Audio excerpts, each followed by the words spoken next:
Simply একটি পরি হাজির করার একটি মন্ত্র দেব আজকে, যে মন্ত্রটির মাধ্যমে সিম্পলি পরি হাজির করতে পারবেন। আসসালামু আলাইকুম ওয়া রাহমাতুল্লাহ। সুপ্রিয় দর্শক, আশা করি আল্লাহ রাব্বুল আলামিনের অশেষ মেহেরবানিতে ও দয়ায় আপনারা সবাই ভালো আছেন। প্রিয় দর্শক, আমিও আপনাদের দোয়ায় এবং আল্লাহ তাআলার অশেষ মেহেরবানিতে ভালো আছি। আমি আপনাদের সামনে আজকে সিম্পলি পরি হাজির করার জন্য আজকে একটা আমল দেব। আপনারা শিক্ষামূলক হিসেবে আজকের আমলটি নিতে পারে। খুব ভয়ানক একটি আমল। আপনি আমলের মধ্যে কাজে আসবে কিভাবে হাজির করতে হয়। ভয়ানক হলেও এটাই সত্য। আপনি আমলটা দেখেন, কাজ করেন, অবশ্যই উপকার পাবেন ইনশাল্লাহ। আর যাদের আমল করার ইচ্ছা আছে করতে পারেন, অনুমতি আমি সহকারে দিয়ে দিছি। বাতিনি শক্তি লাগবে, রোহানি শক্তি লাগবে, তারপরে আমল করতে পারবেন।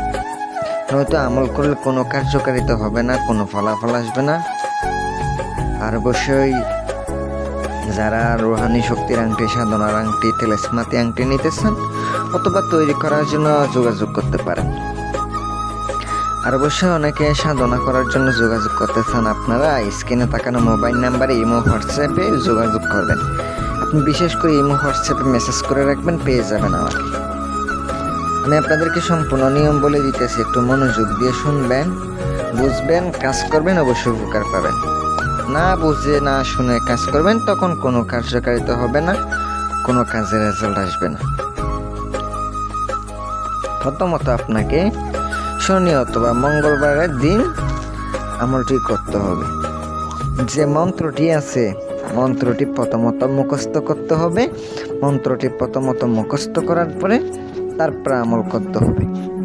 আমলের জন্য অবশ্যই একজন ভালো ওস্তাদ দেখে, আপনার ওস্তাদ যাকে মানেন তাহার কাছ থেকে অনুমতি নেবেন। এই কবিরাজ লাইনের মধ্যে পরিসাধনার বিষয়ে অভিজ্ঞ হতে হবে। তাহার কাছ থেকে অনুমতি নিলে কাজ হবে, নয়তো কোনো কাজ হবে না। কাজ করলেও কোনোদিনও কাজ হবে না। এই জন্য বলছি, অনুমতি শুধু কবিরাজের কাছ থেকে নিতে পারবেন, এমনি যে কারো কাছ থেকে নিলে হবে এমনও না।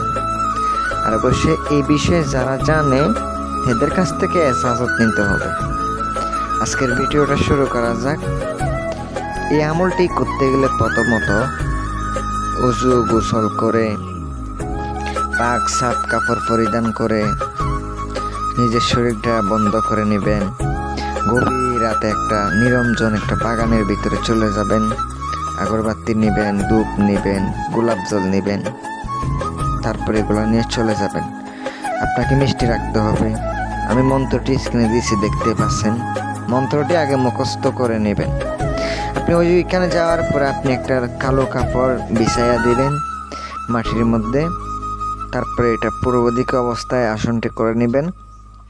সামনে ফুল রাখতে হবে, আপনাকে একটা কলসি রাখতে হবে। নিজের শরীর বন্ধ করবেন। একটা চাক্কু দিয়া আয়াতুল কুরসি 3 বার পরে একটা গোল দায়রা দিবেন। তারপরে আমল শুরু করবেন। কিভাবে? কোনো দুরূদ শরীফ কোনো কিছু পড়া লাগবে না। এখানে কোনো দুরূদ শরীফ পড়ার কোনো দরকার নাই, কারণ এগুলো হচ্ছে সিম্পলি আমল, এগুলো তো দুরূদ শরীফ পড়তে হয় না।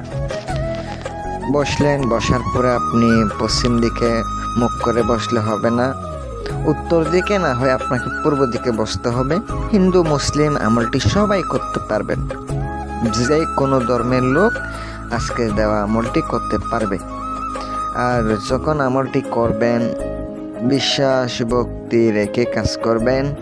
বিশ্বাস ভক্তি না থাকলে কাজ করেন না। মন্ত্রটি মাত্র 142 বার পড়বেন। চোখ বন্ধ অবস্থায় পড়তে হবে। অবশ্যই নিরামিষ খাবেন। যখন হাজির হবে অবশ্যই আপনি দোহাই দিবেন। কথা হচ্ছে, আমি বলতেছি না, আপনারা হাজির করেন। যারা কবিরাজ বাইরে আছেন অবশ্যই পরামর্শ নেবেন। আপনারা যদি সাধনা করার ইচ্ছা হয় অবশ্যই উস্তাদ ধরা লাগবে। এমন না যে আপনি আমল করছেন হাজির হবে, এমনও না। আপনারা চাইলে আমার সাথে পরামর্শ করতে পারেন অথবা কাজও করিয়ে নিতে পারেন। সাধনা করার জন্য যোগাযোগ করতে পারেন ইনশাল্লাহ। আজকের ভিডিওটা এ পর্যন্ত। আমল দিলাম রেজাল্ট সহকারে। যাদের লাগবে তারা করেন। একটা ভয়ঙ্কর একটি আমল, ভয়ের কিছু নাই। আপনি যদি ভয় পান তাহলে ভয় পাবেন। ভয়ের আমল, যদি ভয় না পান কোনো ভয়ের আমল না। এইখানে আপনার কোনো ক্ষতিও করবে না, কোনো কিচ্ছু করবে না। ভিডিওটা এই পর্যন্ত, যাদের আংটি লাগবে যোগাযোগ করতে পারেন। আসসালামু আলাইকুম ওয়া রাহমাতুল্লাহ।